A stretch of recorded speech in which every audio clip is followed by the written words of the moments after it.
Bom, pessoal, para aqueles que não me conhecem ainda, tem algumas caras novas aqui, né? Meu nome é Olavo de Villa Júnior, eu participo da Graziotin de Villa Advogados como sócio proprietário, empresa de advocacia que atende o Cindy Lojas, acredito eu, há mais de 15 anos. Tá? Então, e aqueles que me conhecem sabem que eu sou muito chato, né? Tá? Então, me perdoem se eu for chato de novo hoje. Bom, como pauta que me foi colocada hoje pela diretoria do Cindy Lojas, eles me pediram para conversar com vocês alguns aspectos da chamada terceirização. Tá? Como vocês bem sabem, a terceirização ela não é uma questão nova no Brasil. Tá? Tanto que a lei que prevê a terceirização no Brasil é lá de 1974. Tá? Da época do chamado regime militar. Coisas bem antigas lá, que muita gente nem conheceu. Mas é um tema muito palpitante, tá? Porque a terceirização, como ela é constituída, ela foi concebida no Brasil, ela é, como para usar um termo muito já popular hoje, como né, nos últimos dias a gente tem escutado, uma verdadeira jaboticaba. Por que se usa esse termo jaboticaba? Jaboticaba só tem no Brasil, né? Então é só no Brasil que a gente cria algumas coisas. Tá? E devido aos problemas e às questões particulares que tem na nossa legislação brasileira, tá? Se criou essa questão da terceirização no Brasil. Tá? A terceirização no resto do mundo, na verdade, ela é um sistema de trabalho de relação comercial. Não é um sistema de trabalho de relação de emprego. A terceirização no resto do mundo é pegar aquilo que eu não quero fazer dentro da minha empresa, mas que eu preciso, e dar para alguém que sabe fazer na empresa dele. E eu vou só lá e compro o produto. Isto é a terceirização no resto do mundo. Tá? Um modelo de terceirização que funciona muito bem no resto do mundo é o sistema de montadoras, que também tem aqui no Brasil, e que se demorou um tempão para entender como é que ele funciona. Tá? As nossas montadoras brasileiras, elas usam um tipo de terceirização. Tá? Elas não produzem as rodas dentro da empresa, elas não produzem o sistema de freio dentro da empresa, elas não produzem o chassi dentro da empresa, elas não produzem a lona de freio, elas não produzem o motor, o bloco do motor. Tá? Elas simplesmente montam. Elas escolhem no mercado empresas capacitadas para fornecerem cada uma das suas peças e vão lá e combinam com essas empresas um cronograma de entrega que é muito bem estruturado, porque elas não podem parar, né? Tá? E este cronograma sendo cumprido, elas simplesmente montam o veículo e vendem com a sua marca, como se produtoras daquele veículo fossem. Esse é um dos sistemas de terceirização que funciona. E as montadoras tiveram no Brasil muita dificuldade de explicar ao nosso judiciário brasileiro como é que funcionava esse sistema. Se nós formos hoje em Caxias, existem umas 100 ou 200 empresas caxienses com uma tecnologia de primeiro mundo que fornecem milhares de peças às montadoras de São Paulo, de Santa Catarina, São Paulo e Minas Gerais. E coisas maravilhosas, eu já visitei várias empresas dessas. Muitas dessas plásticos que nós vemos dentro dos nossos carros, ou emborrachados, ou de espuma, que a gente vê nos carros hoje, que a gente fica maravilhado, né? Olha que bonito isso aqui, é fabricado aqui em Caxias. Ou pelo menos o molde, onde vai ser estampada a peça, é fabricado em Caxias. Tá? Então, olha a coisa maravilhosa. Mas esse é o sistema de terceirização que o mundo entende. Ah, como o Brasil, como é bem dito, a gente tem coisas que são só nossas aqui, né? E o nosso sistema trabalhista é um sistema anacrônico, arcaico, com alguns problemas. Se estabeleceu aqui no Brasil uma possibilidade de terceirização de mão de obra. Ou seja, que eu possa pegar e contratar alguém, ou melhor, tomar a mão de obra de alguém que não é meu funcionário direto. Isto é a terceirização no Brasil. Que não se confunde com o trabalho autônomo. Muitas vezes a gente confunde, eu vou terceirizar o meu jurídico. Não.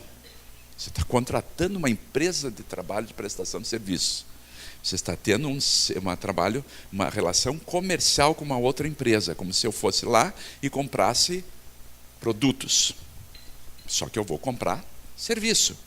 Mesma coisa a contabilidade, né? Eu vou terceirizar minha contabilidade.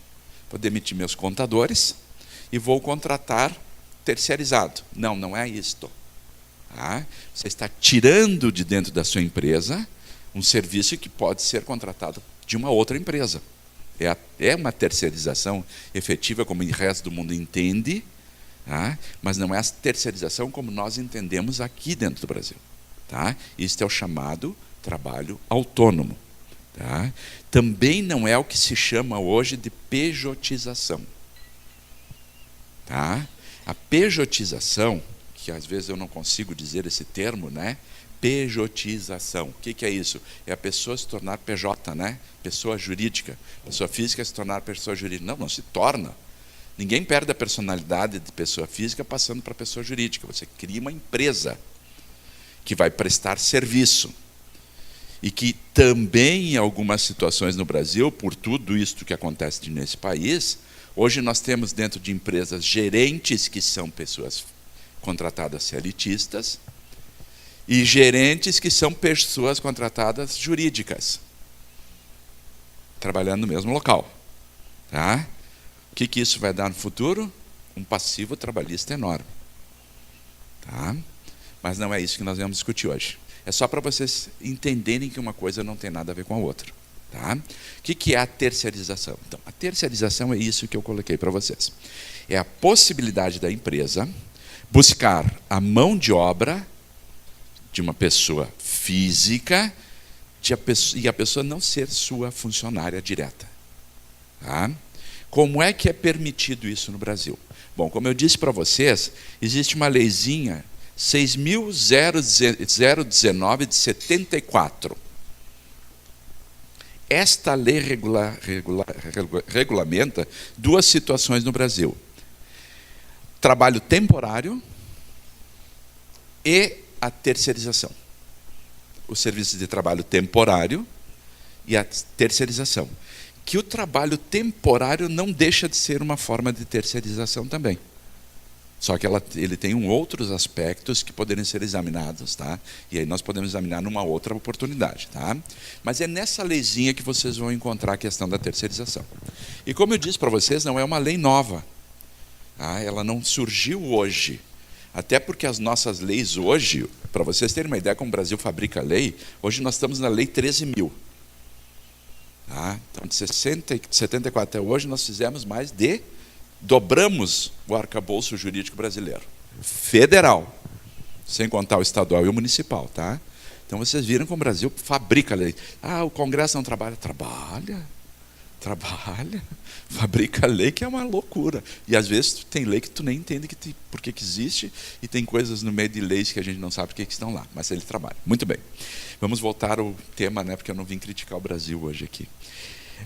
Então essa leizinha, ela existe lá de 74 e ela basicamente criou esse jabuticaba nossa aí brasileira, dizendo, então, você pode, empresário, ir em uma outra empresa, esta empresa sendo especificamente criada para este fim, e tomar uma mão de obra daquela empresa para realizar alguns serviços dentro da sua empresa. Tá? O que a lei dizia no original? Qualquer serviço. Ah, eu tenho uma empresa lá e eu estou precisando de secretárias.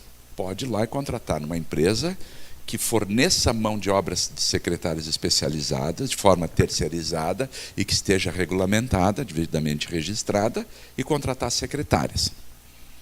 Ah, mas eu tenho uma metalúrgica, eu quero contratar um torneiro mecânico. Os torneiros mecânicos, eu quero terceirizar os meus torneiros mecânicos. Pode, a lei, na sua originalidade, dizia que sim. Pode ir lá, vai pegar, vai. Tá.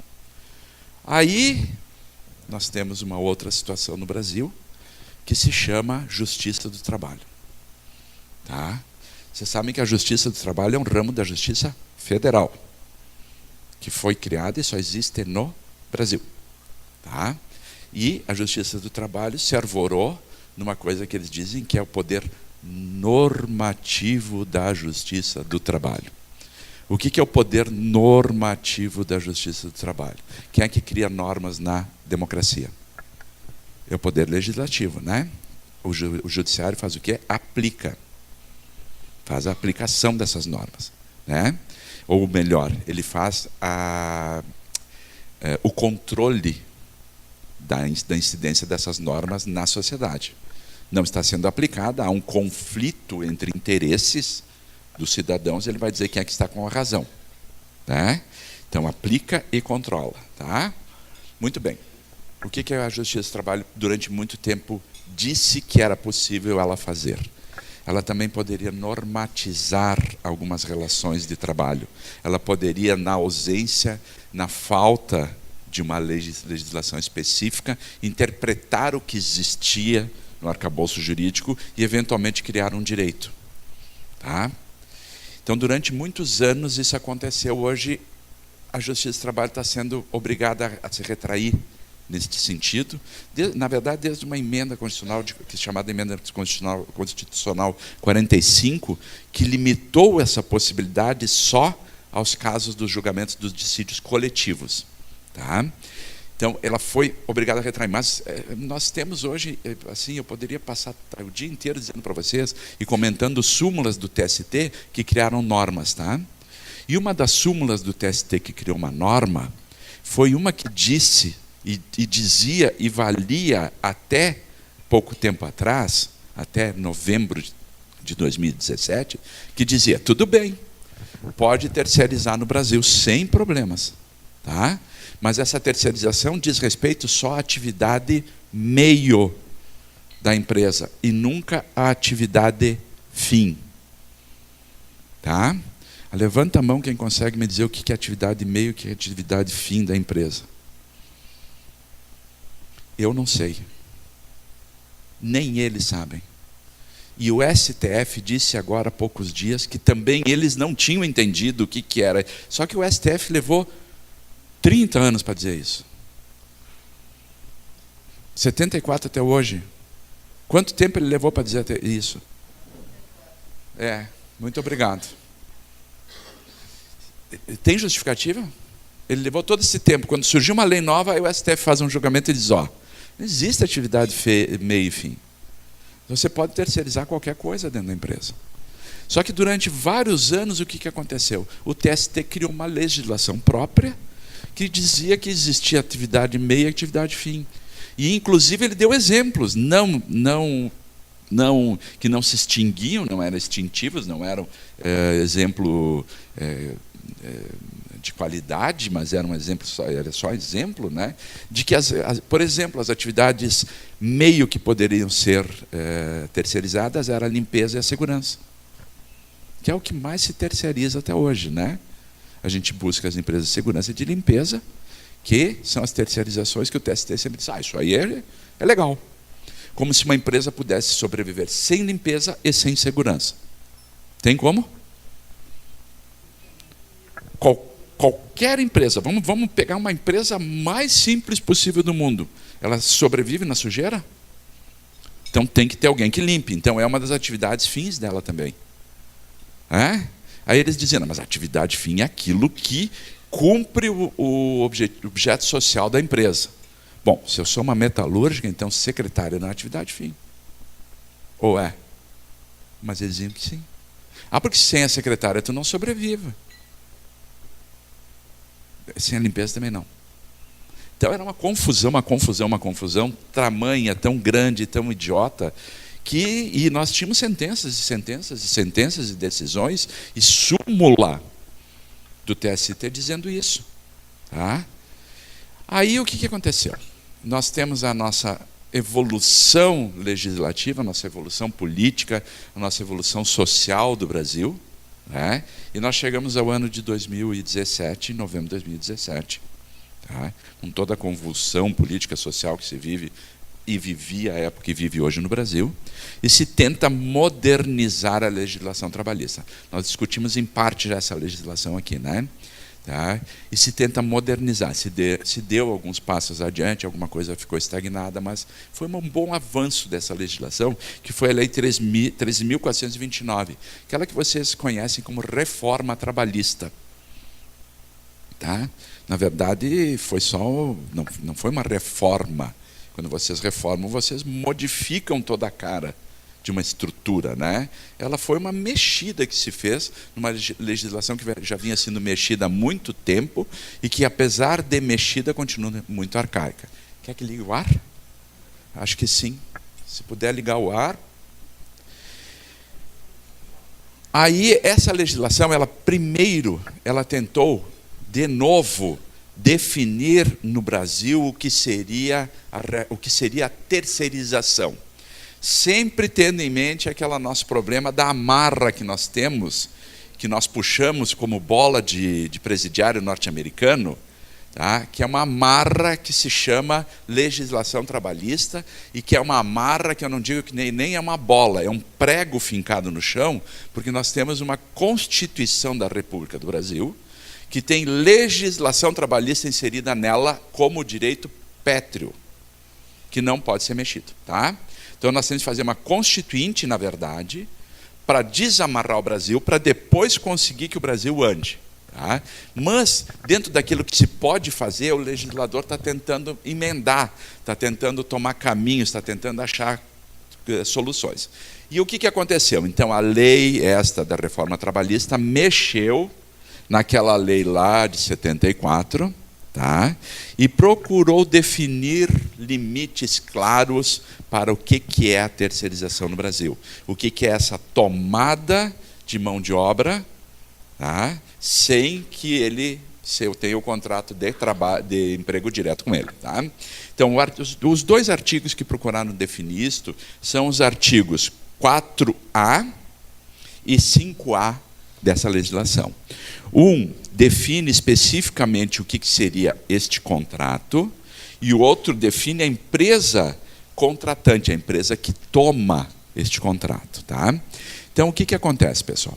Essa legislação ela veio dizer o seguinte, pessoal, terceirização é buscar a mão de obra que você precisa numa empresa especializada que tenha condições financeiras comprovadas de fazer isto e que tenha qualidade técnica para isto, que esteja devidamente registrada para isto nos órgãos competentes, tá? E você contrate com ela, e aí que foi a grande questão da lei. Qualquer área da sua empresa. Tá? Então, a lei agora acabou com a discussão, e vou dizer para vocês, meses depois o STF julgou essa ação direta de inconstitucionalidade da súmula do TST, tá? Dizendo justamente o que a lei veio dizer. Então, o legislador ficou ali dormindo em cima do processo, com o processo na gaveta, literalmente na gaveta. Aí, quando a lei ajeitou tudo, aí o STF veio e disse, tá, agora eu vou dizer para vocês. É isso aí. Pô, podia ter dito antes, né? Devia ter dito meses após o ingresso da ação de inconstitucionalidade. Não, levou 44 anos para botar um ponto final na discussão. Mas, agora nós estamos então com essa legislação. Então, hoje, nós podemos terceirizar tudo. Todas as partes de dentro da empresa. Tá? Como é que se faz isso, então, Olavo? Realmente tem que ser por um contrato. Vocês não vão contratar o empregado. Vocês vão ir numa empresa, vocês vão ter que achar uma empresa que especificamente tenha qualificação técnica naquilo que vocês precisam, tá? E buscar naquela empresa aquela mão de obra. E por que a terceirização ela não cria vínculo de emprego entre o tomador e o prestador de serviço, o empregado que vai trabalhar dentro da sua empresa? Por que não há o vínculo de emprego? Tá? Porque ele retira um dos elementos do contrato de trabalho. Qual dos elementos? É a subordinação? Não, ele vai estar eventualmente subordinado às ordens do tomador. A onerosidade não é pago salário para ele. É salário e mais alguns benefícios. Tá? É a pessoalidade. Para que a terceirização se caracterize, tá? Vocês não podem ter pessoalidade no empregado que vai trabalhar para vocês. O que é isto? Quem determina quem vai trabalhar para vocês não são vocês. É o fornecedor da mão de obra. E vocês poderão ter a cada dia um trabalhador diferente. Tá? Então não há a pessoalidade. Então não podemos dizer, eu vou terceirizar, eu vou lá na empresa, mas eu só quero o Olavo. Tá? Se não for o Olavo, e bota no contrato aí que se não for o Olavo, não serve. Tá? Bota no contrato, daí o Olavo, quando terminar tudo, diz, vínculo de emprego contigo, meu amigo. Ué, como assim? Pessoalidade? Como? Está ali no contrato, tu só queria a mim. E vai levar o vínculo. Tá? Vai levar o vínculo. Bom, então a terceirização ela pode ser feita entre a empresa, então a tomadora do serviço, que se chama contratante na lei, tá? E a empresa contratada, que é a que fornece. O artigo 5º, então, tenta delimitar, tenta definir quem é essa empresa que contrata os serviços. Tá? Então, na verdade, pode ser qualquer pessoa que tenha capacidade de contratar. Qualquer pessoa que tenha necessidade de mão de obra. Tá? Então, não há uma definição assim, só as metalúrgicas, só o comércio, só a metal mecânico, só as de informática, só os hospitais. Não. Qualquer pessoa que possa vincular contrato de trabalho pode contratar. Tá? E vocês sabem que no Brasil, qualquer pessoa física ou jurídica pode firmar contrato de trabalho com qualquer outra pessoa, só que o contratado do contrato de trabalho sempre é pessoa física, né? Vocês não fazem contrato de trabalho com outra pessoa jurídica. E este contrato terceirizado não é um contrato de trabalho com a pessoa jurídica da empresa que fornece mão de obra. Na verdade, é um contrato civil de prestação de serviços, né? Só que tem essa característica que é de fornecimento de mão de obra e não de outro produto. Tá? Aí o que acontece? Essa legislação, porque também o que se reclamava muito no Brasil era que a terceirização, como ela é entendida no Brasil, seria um sistema de precarização do contrato de trabalho. Tá? O que se teria medo? Se todo mundo for se permitir a terceirização e se dizer como é na montadora de automóveis, né, vai se precarizar o contrato de trabalho. Mas como assim? O contrato que é feito entre a empresa que vai fornecer a mão de obra e o trabalhador é contrato de trabalho. É contrato CLT. Ele tem que cumprir todas as regras da CLT. Inclusive, ele tem que cumprir, no mínimo e na base, as convenções coletivas características daquele trabalhador específico. Tá? Daquele trabalhador específico. Então, não há precarização nenhuma do contrato de trabalho. Tá? Não há perda da característica do contrato de trabalho. Mas vocês vejam bem, eu tenho lá dentro da minha empresa o trabalhador que ganha lá por hora R$20 para fazer serviço de torneiro mecânico. E eu posso hoje contratar um outro trabalhador terceirizado que ele vai ganhar a base da categoria para o serviço de torneiro mecânico. Isso é fato. Isso é fato. Tá? E realmente é assim. A empresa de terceirização, a empresa que vai fornecer a mão de obra, ela não tem obrigação de pagar o mesmo salário que está sendo pago para o trabalhador da mesma serviço dentro da empresa. Tá? Mas também a equiparação salarial não se aplicaria no caso em concreto. Não quer dizer que se eu contratar direto, eu vou ter que pagar o mesmo salário. Só se tiver aqueles requisitos da equiparação, que é uma outra jabuticaba brasileira. Tá? Mas aí o que aconteceu? Essa mesma lei, tá, ela procurou delimitar alguns serviços que obrigatoriamente devem estar assegurados ao trabalhador terceirizado quando ele ingressa no parque fabril da empresa tomadora de serviço. Tá? Me parece que eram coisas óbvias, e dos contratos de trabalho e dos contratos de terceirização que a gente acompanhava, e acompanhou durante muitos anos, isso me parece óbvio, tá? Mas está na lei agora. Então, a lei também determinou o seguinte: deve-se assegurar a alimentação ao trabalhador terceirizado se for oferecido também aos seus empregados. Então, se você tem um sistema de alimentação do seu trabalhador, o terceirizado também vai usufruir desse sistema de alimentação. Serviço de transporte, a mesma coisa. Serviço de saúde, a mesma coisa. E aí vem a empresa que vai fornecer a mão de obra, deve garantir o treinamento específico para aquela função que vai ser exercida.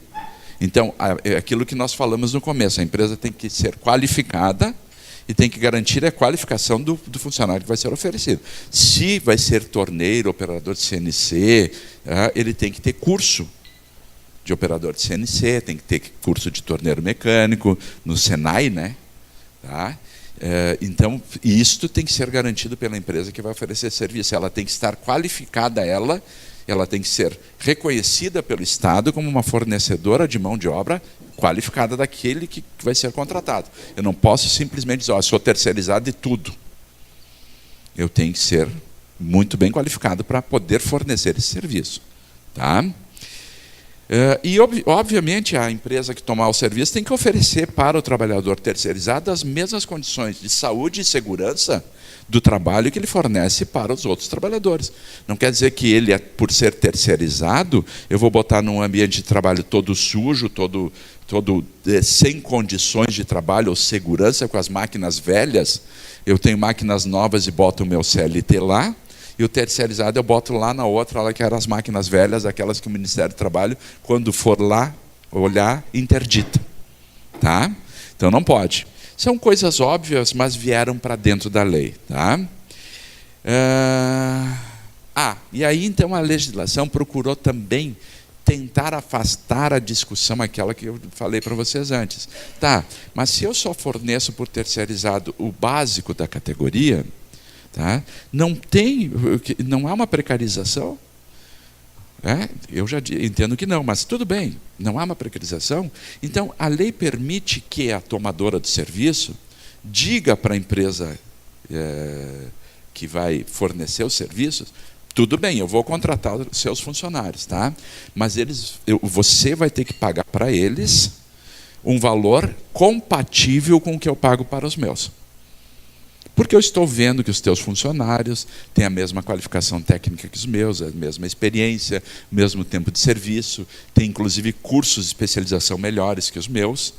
Então, eu não vou contratar e não permito que você pague para ele só R$5 a hora. Eu quero que pague 10, porque é o que eu pago para os meus.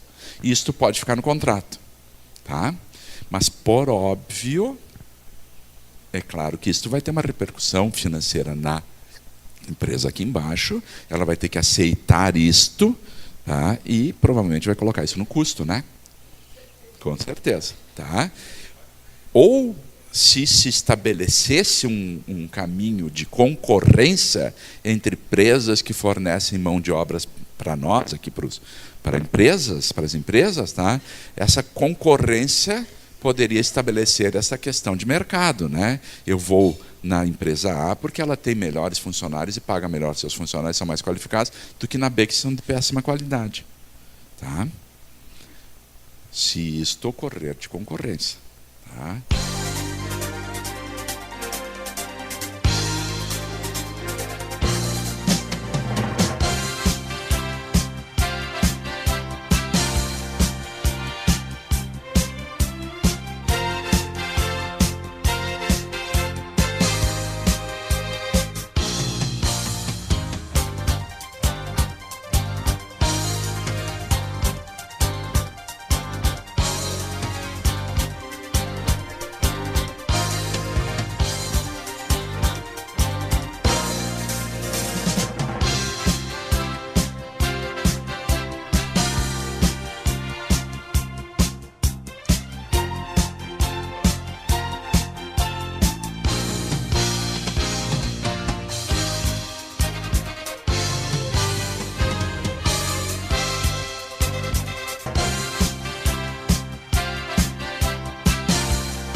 Nós estamos muito felizes porque, novamente, Cindy Lojas de casa cheia, um grande público sempre sedento de um novo saber, muitas pessoas com muitas dúvidas, já que são muitos assuntos que são muito recentes, que foram através das mudanças da legislação trabalhista. Mas eu acho que o público gostou porque muitas dúvidas foram tiradas e outras vão ficar para o próximo café da manhã, que vai ser em outubro. Inclusive vamos tratar também das contratações temporárias, especialmente levando em conta que estamos chegando no final do ano, que muitas empresas fazem contratações temporárias, etc. Vai ser o tema da próxima palestra. Então, eu acho que vamos continuar nessa linha que o Cindy Lojas está fazendo, de procurar fazer com que as empresas fiquem mais protegidas possíveis, que os seus profissionais tirem as suas dúvidas aqui, nesse café da manhã, fazendo perguntas, discutindo, ouvindo nossos palestrantes, e assim as empresas com funcionários mais esclarecidos também vão ter uma longevidade melhor, porque elas vão estar mais protegidas contra possíveis situações adversas que poderiam surgir aí adiante por fazermos algo errado ou por falta de conhecimento. A terceirização de atividades dentro de uma empresa é uma medida possível, mas dada a complexidade do assunto, a recomendação ainda é que o empresário tome muito cuidado antes de proceder ao fato? Não tenha dúvida, porque você é corresponsável por tudo, mas realmente por todas as situações. Se o terceirizado não recolhe o fundo de garantia ou a previdência social, ou tem algum problema de contratar mal esse funcionário terceirizado, você acaba sendo corresponsável. Então nós podemos terceirizar? Podemos. A lei permite que terceirize? Permite. Porém, tem que fazer isso de maneira muito bem pensada e com um controle mensal sobre as terceirizações, sobre as obrigações se estão sendo cumpridas ou não, porque, na verdade, você sempre vai ser corresponsável por todos esses trabalhos. Então, em termos mais práticos, vamos terceirizar somente aquilo que realmente interessa muito para a empresa e que seja uma terceirização muito clara. Se tiver alguma dúvida, não terceirize. Presidente, para fecharmos, o Cindy Lojas muito preocupado também em oferecer informação para os seus associados. Nós estamos numa revolução de mudanças.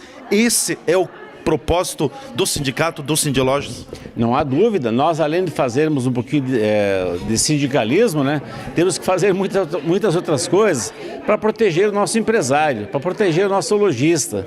Nós precisamos, os nossos escritórios, nós precisamos que todos sejam munidos do maior número de informações possíveis e que o seu conhecimento seja o mais atualizado possível, para que os serviços que fazem nas suas empresas sejam um serviço feito de boa qualidade. E as empresas servidas com profissionais de boa qualidade também vão ter uma vida mais longa, uma vida mais saudável, mais saudável em todos os sentidos. Mais uma vez, um prazer falar contigo e com os telespectadores. Bom, como nós discutimos hoje aqui no Cindy Lojas, a lei da terceirização não é uma lei nova, ela é uma lei bastante antiga, né? E durante muito tempo veio se discutindo no judiciário brasileiro e pelos doutrinadores a questão do que poderia ser terceirizado. Porque a lei, na sua essência, dizia, você pode terceirizar qualquer coisa. Aí, então, o Judiciário Trabalhista, através de uma súmula, estabeleceu um limite do que poderia ser terceirizado no Brasil, qual a mão de obra que poderia ser tomada de uma outra empresa para trabalhar dentro do seu parque fabril. Foi dito, então, foi feita uma distinção entre a atividade meio da empresa e a atividade fim, que nunca ninguém conseguiu efetivamente conceituar, né? E a nova legislação veio tentar acabar com essa discussão, e me parece que acabou com a discussão, tá? Dizendo que, olha, a terceirização era possível em todos os ramos, todo o parque fabril, o parque de atividade da empresa. Né? Qualquer atividade, qualquer funcionário da empresa pode ser terceirizado. tem que cuidar muito com a questão da impessoalidade, o que o senhor chamou a atenção aqui na palestra. A terceirização não permite a impessoalidade, ela não permite a pessoalidade? Isso, né?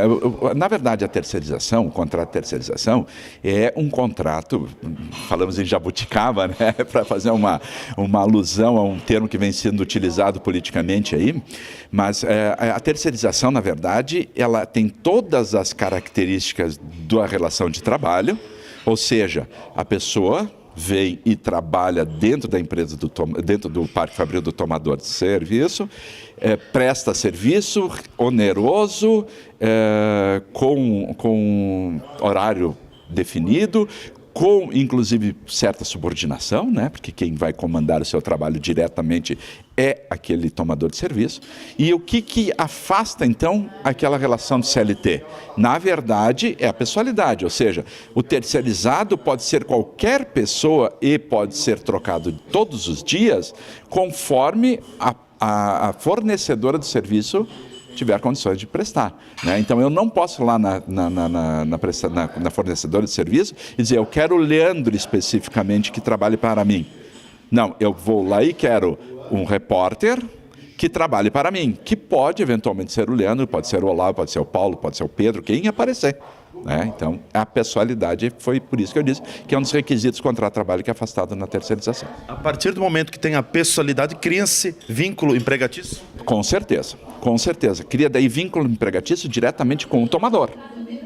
Tá? Então, se vê a irregularidade, a ilegalidade no contrato de terceirização e passa-se a ter o vínculo de emprego diretamente com o tomador. Doutor Olavo, é importante salientar também, o empresário acha que terceirizando a atividade, ele se exime de algumas responsabilidades ou de todas. Na verdade, parte sim, mas ele também tem algumas responsabilidades junto àquela empresa que ele terceirizou, né? Na verdade, ele não se exime de nada. A terceirização no Brasil, por isso que eu chamei de jabuticaba, porque é uma coisa essencialmente brasileira, que eu não vejo paralelo em outra parte do mundo. A terceirização no Brasil determina o seguinte: você contrata uma empresa que vai fornecer mão de obra para você, mas para aquele trabalhador você vai ser subsidiariamente responsável pelo contrato de trabalho dele. Ou seja, se esse trabalhador tiver problemas, não receber, não for cumprido o contrato de trabalho por parte da fornecedora de mão de obra, e esta fornecedora de mão de obra não tiver como cumprir em juízo as suas obrigações contratuais, você subsidiariamente vai cumprir. Então, em última instância, se a fornecedora não pagar, a tomadora paga. Cai a responsabilidade para a tomadora do serviço. A tomadora de serviço. Com certeza. Para fecharmos, que pontos o senhor chama atenção para quem vai contratar, vai terceirizar atividades? O que é importante seguir para não criar um problema maior lá na frente? Naquilo que já se estabeleceu no Brasil como possível de terceirização, principalmente a questão de segurança, questão de limpeza, que a gente terceiriza muito isso no Brasil hoje, a empresa tomadora de serviço deve ter cuidado no momento de contratar, ou seja, quando vai escolher a empresa, então o vigiar na contratação, ela vai buscar segurança ali. Empresa de grande porte, empresa cumpridora, empresa que não tenha histórico de problemas trabalhistas, né? Empresa que tenha segurança econômica, segurança patrimonial. Então, se admite aqui a primeira necessidade. E depois, durante a prestação do contrato, ficar sempre vigilante de como está a situação desta empresa. Se ela está cumprindo com os trabalhadores, então exigir documentação que comprove o pagamento de FGTS, o pagamento do INSS, o pagamento do 13º, de férias, os pagamentos salariais, o cumprimento das obrigações previstas em convenção. Tá? E verificar também a condição financeira da empresa. Ela está bem no mercado, ela tem patrimônio. Se você contratar uma empresa que é de fundo de quintal, não vai pagar as responsabilidades no final. E é importante também citar de que com a terceirização, toda a terceirização de qualquer atividade, ela deve ser respaldada por um contrato. Contrato, primeiro pela condição técnica da empresa. Técnica e legal. A empresa tem que estar registrada, tem que ter por objeto social aquilo e tem que comprovar tecnicamente ter condições de fornecer a mão de obra que tu precisas, tá? Então, essa é a primeira coisa que tu tens que cuidar. tá? Na terceirização. Então, você tem que cuidar que a empresa esteja em condições de te fornecer aquela mão, aquele serviço.